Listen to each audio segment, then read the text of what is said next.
Alright, so I know it's been about a week since I last made a video, but I thought that I would just kind of let this chapter 71 of Dragon Ball Super sit and breathe for a bit. I wanted to see some people's thoughts on it before I just jumped to covering it and jumped to my own conclusions. But honestly, this is probably one of my favorite build-up chapters so far in Dragon Ball Super. If you've been following the channel, we've been covering some other animes and mangas as well, such as like Boruto, and we've been seeing a lot of repetition among these animes.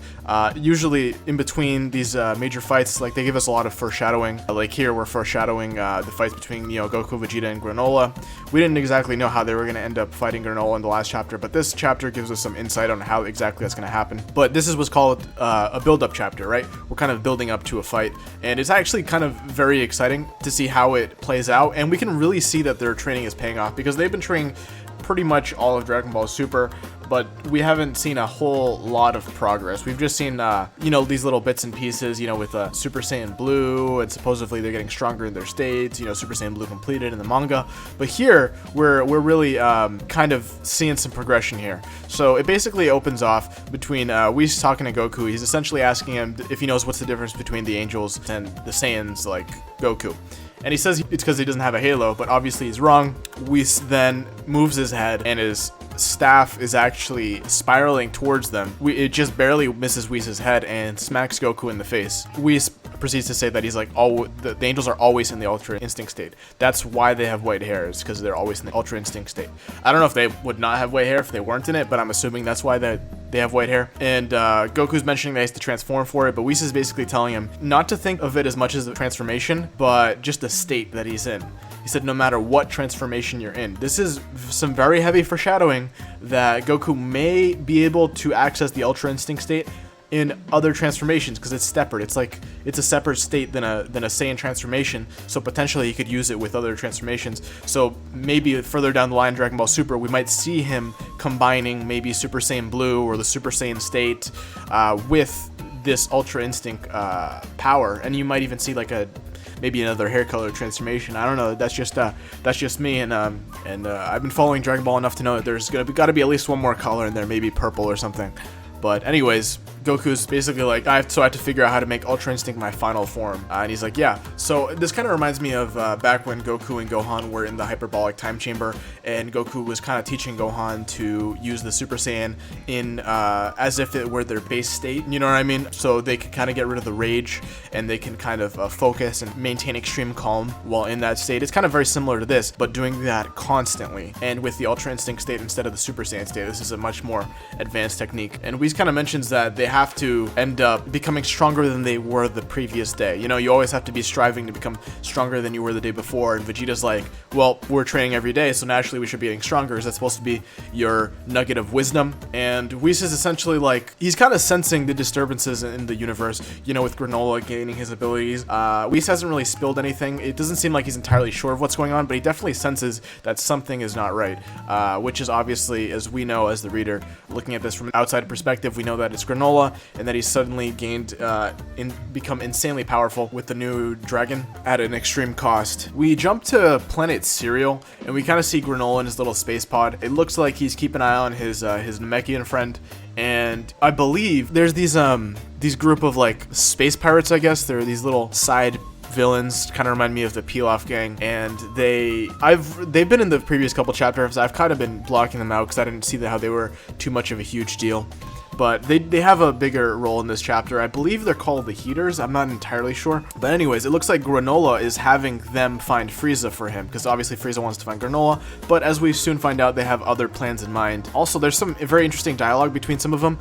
One of them, it looks like the leader kind of tells one of the younger ones that his fight is yet to come, and that he's the only member of the family who can surpass Frieza. That kind of blew my mind right there. I don't know if they're aware of Frieza's full potential, because seeing as they're such minor like side characters. But if this guy ends up actually being stronger than Frieza, he can be some serious trouble down the line. So they go to Zuno's planet to find out information about Goku and Vegeta. Then Zuno gives them 10 questions after he lets one of the girls kiss him. And then we jump back to Goku training with Whis. This is where we actually start seeing Goku's training in place. Like, we can actually see what he's doing and how he's actually progressed. And it looks like at this point he's almost almost mastered Ultra Instinct in his base state, right? Obviously, we know that he can access Ultra Instinct Omen and Ultra Instinct Mastered with the white hair. There might be name changes with those soon with Ultra Instinct Mastered. But anyways, we see him essentially tapping into it in his base state while he's dodging Whis' staff with his eyes closed. And he's doing pretty good. He doesn't seem to mess up or anything like we've seen him do in a lot of the previous chapters. Jump to Vegeta. Obviously, we know that Vegeta is taking a different path on his training, which I personally love that they're not doing the same thing. They've always been taking, you know, different paths to strength to see which one's more superior. I feel like because Vegeta doesn't want to follow in Goku's footsteps, you know what I mean? Because if he does the Ultra Instinct training, he's gonna feel like he's behind. And obviously, we know because of his pride, he doesn't want to do that, so he's taking a different path. We've seen this multiple times before. We've seen where Vegeta and Trunks go into the Hyperbolic Time Chamber and they come out with Grade 1 and Grade 2. Of Super Saiyan, and Goku goes in with Gohan, and they just come out as full-powered Super Saiyans. We see this when Goku becomes a Super Saiyan 2 versus Majin Vegeta, who becomes Majin in order to keep up with Goku. You see that how they always take two different roads to power, but they end up in a similar spot. So right now, I feel like Goku's training is far superior since he's using the Angel training versus the God training. But honestly, I feel like due to plot reasons and these characters' rivalry, I think I'm kind of underestimating Vegeta's ability here, and he's definitely going to play a major part later on. We see him at the bottom of a waterfall, training with Beerus. Beerus is throwing logs down, and he's using Hakai to destroy them.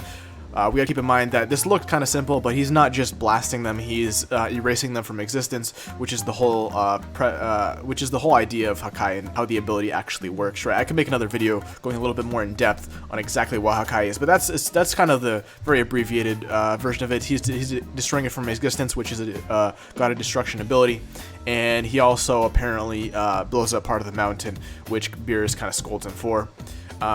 We later see that those space pirates, they come to Goku's house and they talk to Chi-Chi, and they're basically tricking Goku, Vegeta, and Granola here, whereas essentially their plan is to tell Goku and Vegeta to eliminate a villain for them and they'll pay them for it, and they're telling Granola that they're finding the coordinates of Frieza. So he's kind of putting these guys together because I'm pretty sure they want Goku and Vegeta to get rid of Granola for them. I'm not sure if they really care too much about Goku and Vegeta, and I don't know if they're actually planning on paying them.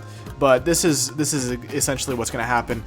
They call up Whis. Bulma calls up Whis in his little magic staff and tells him about the situation. So they teleport back to Earth, but not before Beerus actually gives Vegeta a God of Destruction earring, which is supposed to be a symbol of those who can use the Hakai ability, which is actually really, really cool, because I don't know, I feel like it really suits Vegeta, and it's also foreshadowing, I feel, because Vegeta definitely fits the qualifications to be a God of Destruction later on, although I don't know if he's going to take it. I feel like somebody else is probably more fitting for the role, but I'll talk about that in another video. And you know, seeing this, Whis draws the symbol, the angel symbol again on Goku's gi, kind of as like a haha back to Beerus, you know what I mean? They're kind of doing their own little back and forth to see whose protege is going to make it farther.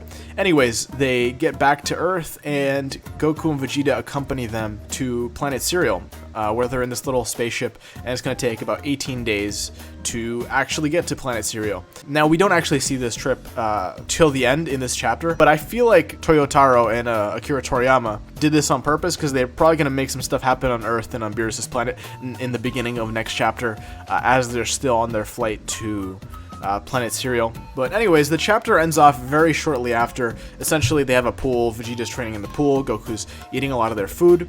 And they call Granola, and they say something very interesting. So they tell him that they found Frieza's coordinates, but Frieza has sent 2 assassins to go fight him, which kind of surprises him, but he's like, okay, well, I'll destroy them so I can kind of get to Frieza faster.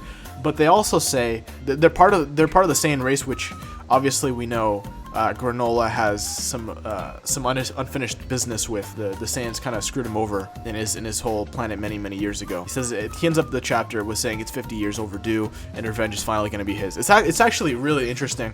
It looks like we're gonna see this fight sooner than we initially thought. Honestly, I had no idea how they were gonna tie in, you know, Granola to Goku and Vegeta, because it looked like Granola was so set on fighting Frieza, but it looks like he's going to fight Goku and Vegeta first.